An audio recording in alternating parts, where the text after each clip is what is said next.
बढ़ते आगे रुख करेंगे भोपाल से आ रही बड़ी खबर का। और सबसे बड़ी खबर आपको बता दें, हिजबुत तहरीर मामले में एक बड़ा खुलासा। सौरभ उर्फ सलीम के सगे भांजे पर धर्मांतरण का आरोप लगा। दरअसल लोगों ने धर्मांतरण का आरोप लगाया। लांबा खेड़ा के रहवासियों ने पुलिस को इसकी जानकारी दी। ईंटखेड़ी पुलिस को लोगों ने इसकी शिकायत की है। सौरभ के भांजे की संदिग्ध गतिविधियों को लेकर शिकायत की गई है।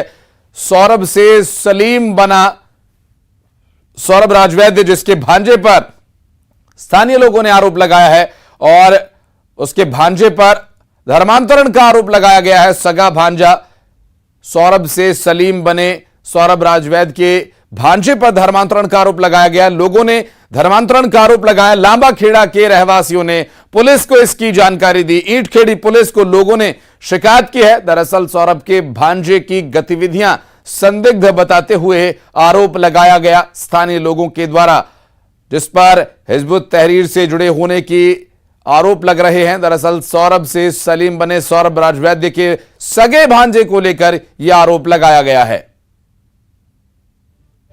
सलीम बने युवक ने भी भोपाल में कई धर्मांतरण कराए हैं। अगर बात करें तो सौरभ से सलीम बना युवक, उसका एक जो रियल भांजा है वो भी भोपाल में रहता है, लांबा खेड़ा में रहता है और लोगों का जो कहना है कि उसने भी धर्मांतरण किया है। हम जानते हैं कि वो कहाँ रहता है, क्या नाम है उसका? सुव्रत जैन के नाम से उसे हम लोग सब जानते थे। और जैसा कि अभी HUT में पता चला कि वो उनके जो मेन सरगना है वो सौरभ का जो है वो सगा मामा है। अच्छा। और ये जो सुव्रत है इसने भी धर्म परिवर्तन करके और मोमडन धर्म अपना लिया। हाँ, बताया जा रहा है यहाँ पर रह रहा है और शादी भी की उसने किसी लड़की से। हाँ, इसने एक हिंदू लड़की से शादी की है और यही रह रहा है। ऑफिस भी यहीं डाला हुआ है। कहाँ पर? ऑफिस यहीं डाला, लामा खड़े में डाला है, DMart के पास। तो क्या लग रहा है कि इसकी जो है गतिविधि संदिग्ध होगी कुछ ना कुछ? अब जैसे अभी हमने जैसे HUT ने पकड़ा तो अब उसकी गतिविधि संदिग्ध कैसे थी वो तो आम आदमी को पता नहीं चलता है। तो हम ये तो नहीं कह सकते कि इसकी स्थिति क्या है या ये क्या कर रहा है। लेकिन जिस तरह अभी मीडिया में बताया गया है कि भाई उसने धर्मांतरण भी किया, कई लोगों को करवाया भी है और फिर वो हेट स्पीच भी देता है, तो हम इससे ये भी अंदाजा लगा सकते हैं कि ये उसका मामा है। तो हो सकता है कि ये उसी में लिप्त हो। देखते हैं कि पुलिस इस पूरे मामले में क्या कार्रवाई करती है। मगर फिलहाल HUT मामले में एक नया अपडेट है कि सौरभ ने अपने भांजे को भी धर्मांतरण कराकर मुस्लिम बना लिया था। पुलिस और NIA क्या उस पूरे मामले में छानबीन कर पाएगी? कैमरा पर्सन संजय पांडे के साथ जितेंद्र शर्मा, न्यूज़ 18 लांबा खेड़ा। और दुर्ग से बड़ी खबर आपको बता दें, डबरापारा में रात के ट्रैफिक ब्लॉक के अभी तक सुचारू होने की कोई अपडेट नहीं है। दरअसल दुर्ग रायपुर के बीच डबरापारा में ट्रैफिक ब्लॉक जारी है। निर्माणाधीन फ्लाईओवर और पाइपलाइन फ्लाईओवर में डल रहा है। इसके लिए आज दोपहर 3 बजे तक ये ट्रैफिक डाइवर्ट रहेगा और NH 53 पर यह काम चल रहा है फ्लाईओवर का, और इसके लिए जो ट्रैफिक ब्लॉक है वो लोगों को प्रभावित कर सकता है और ट्रैफिक डाइवर्ट किया गया है। कुछ जो भारी वाहन हैं वहां से गुजर रहे हैं और हल्के वाहनों के लिए अलग से वहां पर व्यवस्था की गई है ताकि जो ब्लॉक है उसकी वजह से आम लोगों को परेशानी ना हो, आने जाने वालों को समस्या ना हो। इसके लिए प्रयास है कि इस जो स्थिति है वो सुचारू रूप से चलती रहे। ममता हमारी सहयोगी इस वक्त हमारे साथ जुड़ गई। ममता, दोपहर 3 बजे तक ये डाइवर्ट रहेगा। इस डाइवर्ट से कितनी परेशानी आ रही है?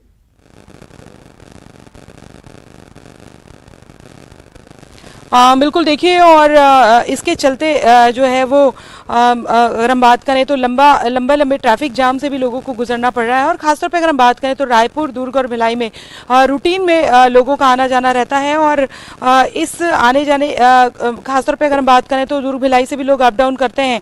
तो ये जो ट्रैफिक जाम हुआ है उसके चलते जाहिर तौर पर लोगों को काफ़ी दिक्कतों का सामना करना पड़ रहा है। हालांकि पाइपलाइन बिछाने का जो काम हो रहा है वो भी ज़रूरी है। तो रूट अगर हम बात करें तो उसके चलते ये जो महादेव घाट वाला रास्ता है या जो भी ऑप्शनल जो रास्ते हैं वहाँ पर भी खासतौर पे उससे लोग अपना काम चलाने की कोशिश कर रहे हैं। लेकिन अगर मेन रूट ही जब जाम रहता है तो लोगों को काफ़ी दिक्कतों का सामना करना पड़ता है।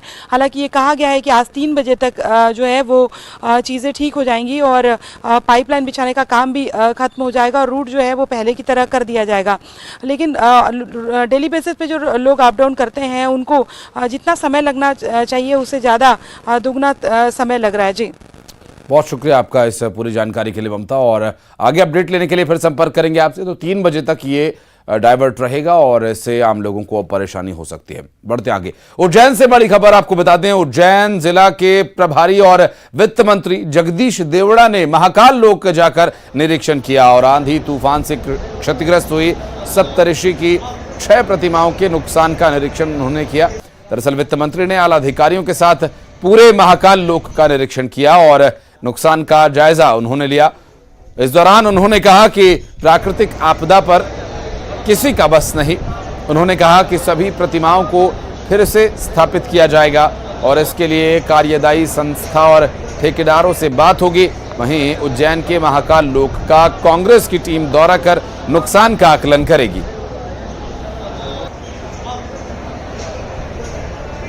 कल तूफान बहुत तेज गति से आया है और उसी में यहाँ पर जो कुछ मूर्तियाँ 6 मूर्तियों के ऊपर असर हुआ है उनका, लेकिन निश्चित रूप से यह बात है कि टेक्निकल कहीं ना कहीं कुछ तकनीकी कहीं कमी रही होगी, उसको पूरी तरह से हम दिखवा रहे हैं और इसी हफ्ते में, एक आध हफ्ते में, 2 हफ्ते में ये वापस। और बिलासपुर के रतनपुर में दुष्कर्म मामले में थाना प्रभारी को सस्पेंड कर दिया गया। एसडीओपी को इस मामले में शो कॉज नोटिस भी जारी किया गया। वहीं पीड़ित की मां को बेल मिल गई है, वो जेल से रिहा हो गई है। पीड़ित की मां पॉक्सो एक्ट उस पर लगाया गया था। दरअसल पूरी घटना पर पुलिस की कार्यशैली पर सवाल उठ रहे हैं और पीड़िता की मां को अभी जमानत मिल गई है। रतनपुरा का ये मामला, पीड़िता की मां पर पॉक्सो एक्ट लगाने का।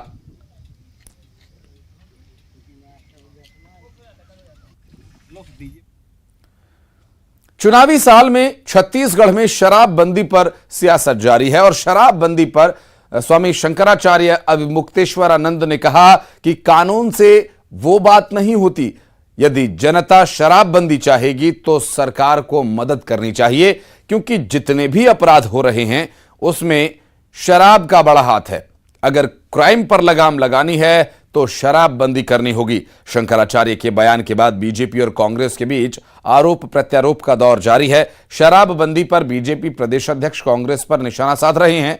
उन्होंने कहा कि कांग्रेस शराबबंदी के वादे से मुकर गई, विधानसभा चुनाव में जनता इसका हिसाब देगी। और वहीं बीजेपी के बयान पर कांग्रेस ने पलटवार किया। कांग्रेस ने कहा कि बीजेपी प्रदेश में शराबबंदी नहीं चाहती।